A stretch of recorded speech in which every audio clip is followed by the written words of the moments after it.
During the course of the pandemic, like a lot of people, I became furloughed and I didn't have much to do. I became pretty excited though one evening when one of our security cameras caught sight of a hedgehog wandering around the grass in search of food and water. They're getting pretty rare in the UK these days, so I wanted to do everything I could to help this guy. Now we live in a pretty lush green part of West Sussex in the UK, and I became more and more interested in what could be coming in the garden at night. So I purchased one of these inexpensive Amazon trail cameras.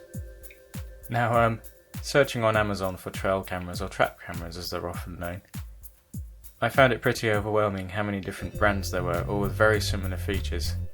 In the end I went for this, the Hedgehogs S20. It was the second cheapest and it had the best reviews of all of them. I was quite surprised at how easy these are to use actually. Let's have a look at some of the samples I got first time I put it out. So the first visitor we had was next door's cat, obviously curious about this new gadget I've added to the garden. And there's a little robin. Later that day we see a fox in the garden, one of many in the area. And then of course there's little Spike the hedgehog, the star of our show. Look at his little snuffly nose. Eventually though I managed to spot where Spike was coming in under the fence, and this would give me a good idea of where to start leaving food out for him. So I was looking around at what you may actually feed a hedgehog, and it turns out the thing we're all taught to feed them at school, bread and milk, is the worst thing you can possibly give them because they're lactose intolerant. Digging a little deeper, I discovered there are unfortunately quite a few things the hedgehog shouldn't eat. They'll eat peanuts, sunflower hearts, birdseed and mealworms the way a child would eat a bag of Haribo. But it turns out that as well as getting stuck in their mouths, these foods, if eaten too much, will also lead to metabolic bone disease. Then there are dried calciworms, which you would think are good for hedgehogs, but these cause severe digestive disorders. And then dried fruit and honey can cause tooth decay. All of these ingredients are common in bird food but can lead to a slow and painful death for the poor hoggies. So what can they eat? It turns out that chicken cat food is usually quite a safe bet. And of course there are some dedicated hedgehog foods available from good pet stores. Also, hedgehogs like to drink a lot, so it's important to leave out some fresh water for them. Just one more thing about obtaining food. If you are going to buy food from Amazon, just bear in mind that hedgehog food is not regulated like cat food, so there's no control over the ingredients. Be careful not to get any of the food that has any of the harmful things in I've just mentioned. So, knowing what to feed them, I started placing little piles and bowls of food out for Spike. Some of the time he was lucky enough to find it. However, as I mentioned earlier, there are a lot of foxes and cats in the area, and they would often get to the food before Spike did. Hedgehogs are quite habitual creatures, so poor Spike would often turn up and find that there was no food for him. I tried sheltering the bowls a little, but it was obvious I needed some sort of structure that Spike could get into without the intrusion of cats and foxes. I cleared a spot under a buddleia bush where Spike seems to like hanging out, and started arranging some bricks we had laying around. Now, because I hadn't really planned this, it took almost an hour to arrange the bricks such that there are passages big enough for the hog but too narrow for a fox or a cat. Eventually happy with the layout, I placed a bowl of food and some water in there, along with a small camera, and covered it with some heavy slabs. After a couple of days, I excitedly went out to retrieve the memory card from the camera. Just get the card.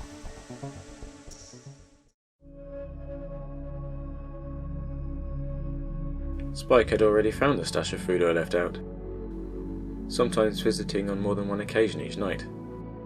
It's amazing how much they eat for their size. I put out around 2 handfuls most evenings, and usually it all gets eaten. I was trying the camera and food in a few different locations, just to get a good look at Spike. I even caught footage of him digging one evening and having a snooze. Unfortunately though, after about a week, I saw that other animals had discovered the stash too, and figured out how to get at it. These cats and foxes are so much more flexible than I thought. I'll have to go back to the drawing board and plan the layout properly this time.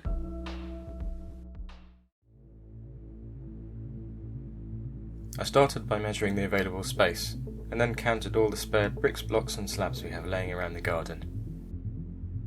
There are quite a few blocks spare from having our driveway done, and it would probably be best just to stick with these for their consistent size. Of course I need a scale drawing of Spike as well. Next, I created a scale drawing of the spot that the feeding station is to go in, and started trying different layouts of blocks and slabs. Now bear in mind that with hedgehog feeding stations, it's best to have a couple of ways in or out. That way the hedgehog doesn't become trapped if some unwelcome company arrives. I think the cats would still be able to get in this first layout. Not very neat. Well, this could work, but it is a little close to the step. I actually saw someone else's compact design online and wondered if I could make this fit. If I could find the design again, I would post a link to it below. There, that seems to work. Only way to find out now is to build it and see. It only took about 20 minutes to build in the end, and I managed to do it after work before it became too dark. As before, I left a small camera and a bowl of food in there to see who came to visit.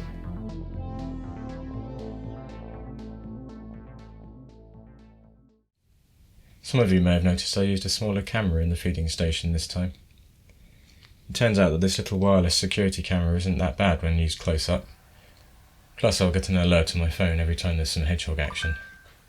I also had a camera set up outside the feeding station this time to capture the moment that Spike arrives.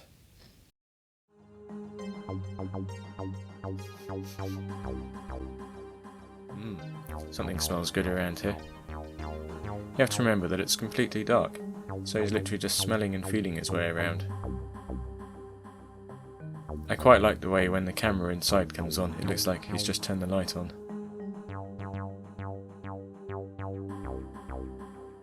Nom nom nom nom nom nom nom. Extra treat there. I must have dropped something in the entrance. Ah, here it is. Nom nom nom.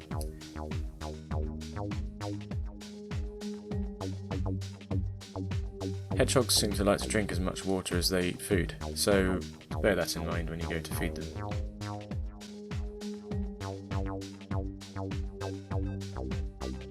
And he's done. This is like 20 minutes later. Oh no, wait, no, he's come back.